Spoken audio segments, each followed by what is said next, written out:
killed my son. Yeah. Fun, though, it might be a fun, but there's no fun inside of our hearts now. We're just literally gutted. So if that's fun, if I could show you my feelings on the table, people would understand. They'd have to see it inside of us to understand what it's done. Their son Brian was 20 and had been taking E for some time.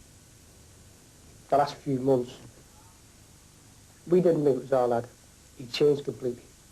As if it was another person inside him. It was him visually, but there was someone else inside him, and he changed completely. You couldn't talk to him without him shouting back at you or something like that. How so far is that, mate? It was just a nightmare.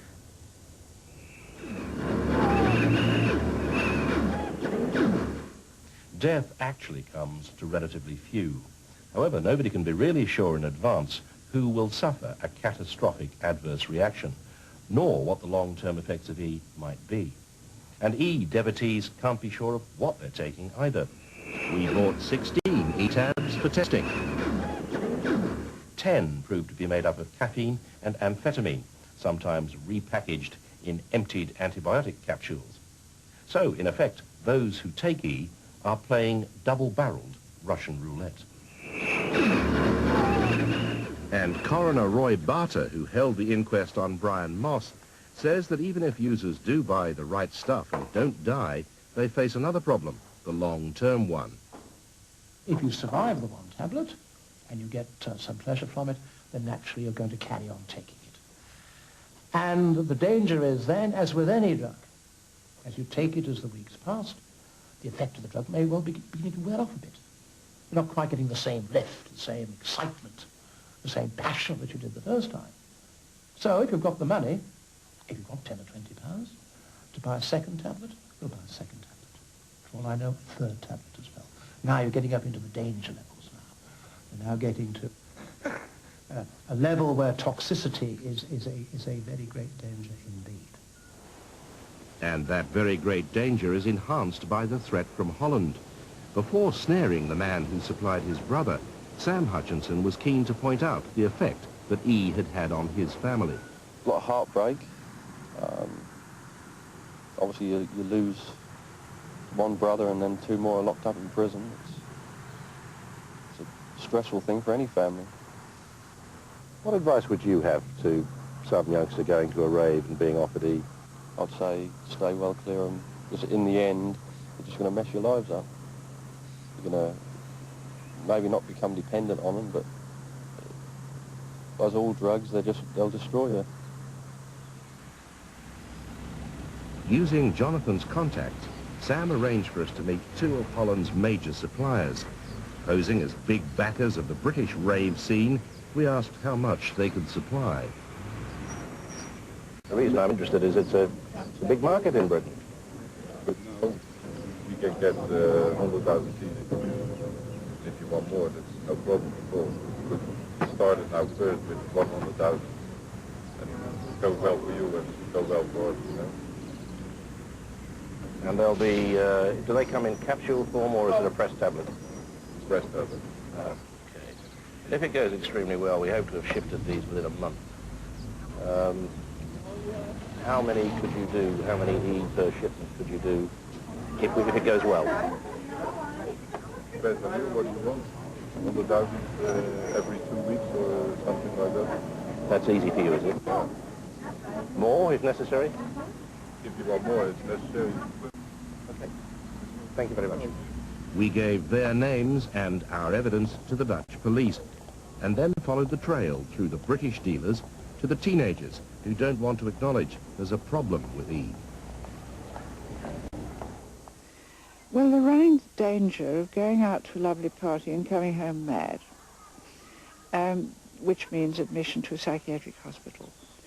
They're running the danger of a sort of brain damage which is going to stop them enjoying life for a very long time. We don't know how long these effects last. Julian Rossiter now faces those long-term effects. In the short term, ecstasy nearly killed him. He'd heard rumours of the risks, but they were blotted out by the drug's much publicised feel-good factor. You just feel great. It's like your birthday. It's a nice sensation in your body. You want to dance. That was part of my problem. I should have sat down, but I never. I was dancing. I was all right. I was great. I was eating up my cake. And next thing, everything just slowed down for me, like real slow motion. Then I went into a massive epileptic fit, which was like my heels touching the back of my head and all noises coming out of me. They had me on a breathing machine, and it was so many hours before they turned it off. And they brought the priest in twice to give me the last rites, so my mother told me. I didn't know it that close till a couple of weeks later. But like he said, if he does survive, his brain could be damaged. If his brain's not damaged, his body will be damaged. Definitely off it now. But the ones that I still hang around with, there's a few, like I don't knock about with them now. They take tablets, but my close friends don't bother. You've seen how bad it was, like especially Wayne, like he was there and he seemed to fit, and it was really bad.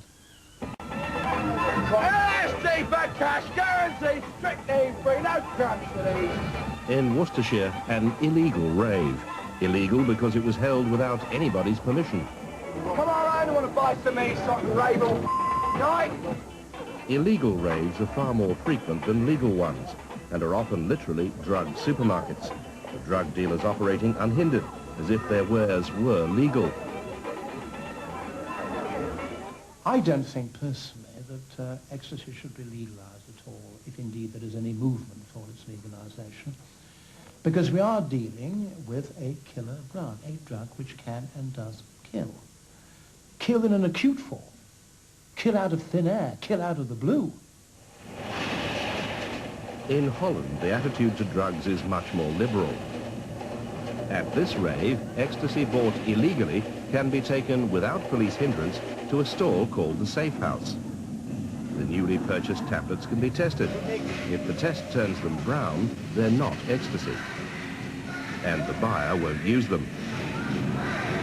But if the test turns the tabs slate grey, then the tablet does contain ecstasy. So can we in Britain learn from the Dutch experience? In Liverpool, drugs counsellor Alan Parry, himself a former addict, argues that the problem would be better handled if the drug was legalised. If it was up to me, I would certainly have a period where the drug was decriminalised, where we could analyse the drugs very quickly so we knew exactly what kids were taking, so we could warn them away from the more dangerous ones. But you can't tell. There is no test to see if you're sensitive. The only test is the ultimate one. You drop dead. But yeah, and exactly, that's what's happening now. Some kids are dropping dead, and actually more are dying than the figures report. But the fact is, they're determined to do it. The choice is not between doing it and not doing it. If it was legal, the choice would be between buying it off the streets or buying it from a market where the drug was measured, controlled. Then we could test it out. But of course, making E legal might encourage more people to take it, and at the moment, not everybody does. The parents in tonight's programme argue there's no such thing as safe ecstasy. Certainly not in the case of Ian Hazelden. In retrospect, his parents now know Ian's frequent use of ecstasy was behind his violent mood swings. The people who turn around and say ecstasy should be legalised and should be freely available, they just don't know what they're talking about. They should keep their mouths shut, because ecstasy, whichever way you look at it, is a killer.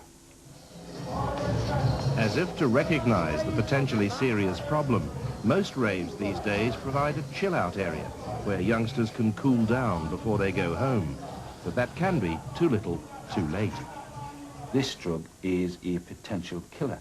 The unfortunate part is, of course, that when you talk to the youngsters at this place, they think it is a nice, little, safe designer drug, and trying to convince them that they are risking death. And the deaths are of ages between 16 and 24, 25, young, fit, nice young people, all of a sudden cut off in the midstream of their life. And kids should be advised to keep off of it. stay away from it. And pushers and people like that, they should get life imprisonment as far as I'm concerned. They killed my son. Some scum out there, which I wouldn't call them, killed my son and ruined our family's life by selling him 4 or 5 stupid tablets. Basic Productions are building the Rave ring as a rival all others. Put the heat back in the scene with Basic, to be held in Leeds starting on Friday the 20th. Today, Sam took a brave step. He decided to set out details of his brother's e-network for the police. For operational reasons, we can't show the dealers involved, but Sam's list and our basic evidence has been passed to Scotland Yard as the raids go on. There's more to come from Basic. We get brought into Wales to bury our mother and father, but not to bury your children. Not at that age.